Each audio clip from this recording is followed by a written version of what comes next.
যখন মানুষের ইন্তেকাল হয়ে যায় তখন মানুষ আল্লাহ তাআলার কাছে আফসোস করে বলতে থাকে, ইয়া রব্বুল আলামিন, আমাকে আবার দুনিয়াতে পাঠান, আমি নেক আমল করে আসবো।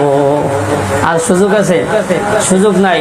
আল্লাহ পাক রব্বুল আলামিন বান্দা যেই কথাগুলো বলবে কোরআনের মধ্যে এই বিষয়গুলো তুলে ধরেছেন। আল্লাহ পাক রব্বুল আলামিন বলেন, হাত্তা ইজা জাআ আহাদাহুমুল মাউত ক্বালা রাব্বি ইরজিউন লাআল্লি আমালু সালিহান ফিহা তারাকতু কাল্লা ওয়া ইন্নাহা কালিমাতুন হুয়া কাইলুহা।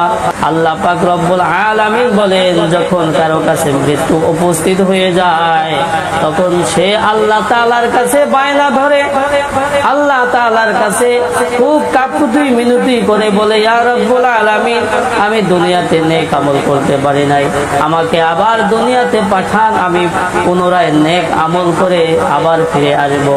আল্লাহ পাক রব্বুল আলামিন বলেন, কাল্লা, আর কখনো সুযোগ হবে না। এটা শুধু তোমাদের একটা কথার কথা, যা তোমরা শুধু মুখে বলছো।